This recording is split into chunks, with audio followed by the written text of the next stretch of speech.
All right, welcome back everybody to Peterson Farms of Nashville. Phil here, and we're here to review the results of the Kubota versus the Badboy Mowing Challenge. Yes, so we did 2 acres track approximately of the backyard here, which I'll show you a video here in just a second of that and some of the mowing action. But we had the time now for both the Kubota and the Badboy. Now I will say that we had some observations made during this trial, and one of them was the Badboy has much more agility. It can go uphill, downhill, sideways, diagonally. The tractor, not so much. It goes up, down. You don't want to get it sideways too often or too much of an incline of a hill, because you have that feeling that it's about to tip any moment. So anyway, we're going to go ahead and review both with you. At the end, we will share the winning time and the winning lawn mowing machine. So I know several of you have placed your guesses, and one lucky winner will come away with a prize package yet to be announced or decided. And I'll get that out to you after we announce the winning time. So let's go over some of the advantages and disadvantages of either or over the other. So I will tell you, the Badboy, a great mower. Love it.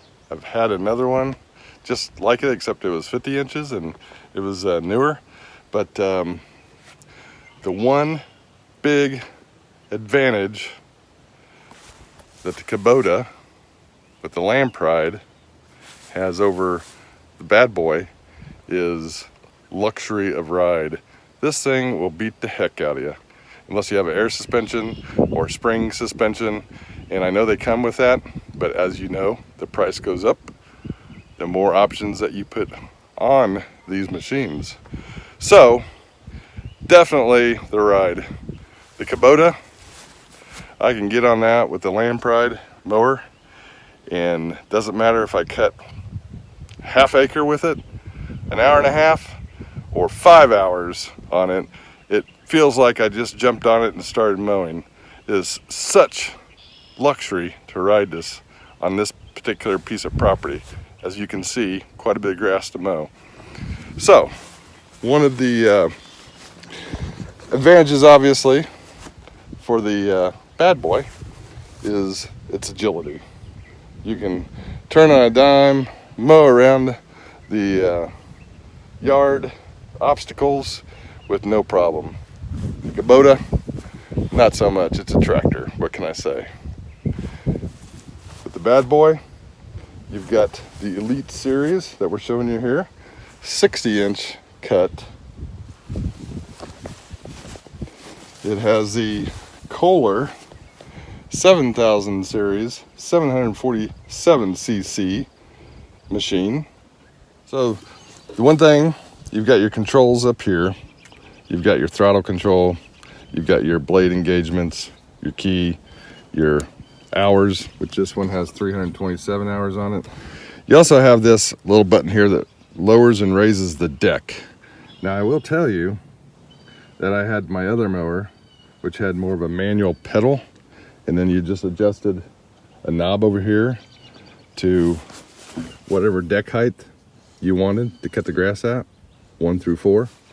I feel like with this being hydraulic, and your hydraulic reservoirs are back here, it's just extra things that could go wrong with this lawnmower, and extra maintenance because you have to put hydraulic fluid and keep the hydraulic fluid at a certain level.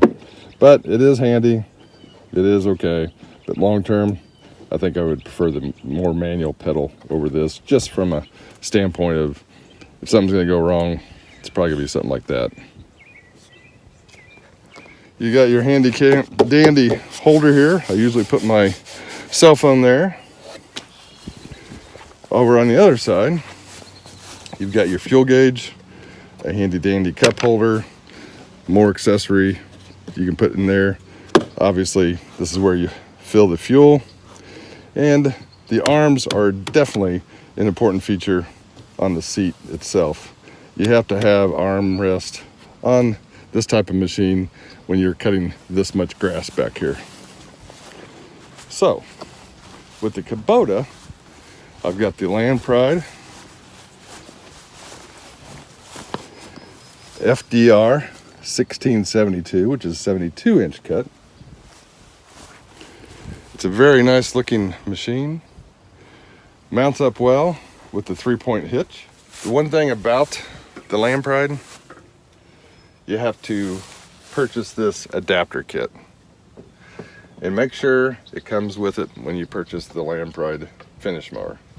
Mine didn't, and I went to Matt at Greensburg Kubota, and he went ahead and got one ordered for me, threw it in because it was just an oversight on his part. They didn't add it when you have the quick hitch. And I definitely recommend a quick hitch for this type of application, even though it's clunkier on this particular piece of equipment, but it makes it so much easier to connect and disconnect on all pieces of equipment and change out really quick. You also have the adjustments, these collars here, and you've got this linch pin. It's a little greasy because it's been used, but you have this linch pin that just clicks over like that. You've got these collars, and I'll show you here in just a minute on how you adjust the height on the mower. But you just remove that linch pin, remove the collars, drop the shaft down with the wheel, adjust the collars where you want. That adjusts the mowing height, and then you reinstall the linch pin. So, a little bit about the tractor. It's a L3301. Obviously, it's got the front loader on there, and it's 33 horsepower. It's about 25 horsepower at the PTO, maybe 28, and has no problem moving those blades on that mower. So anyway, back to it. People have asked my opinion, which one I prefer, since I've now used both of them for the 2 acres. That was a test track. We actually have about 4 acres back here. Mow plus or minus 4 acres or so.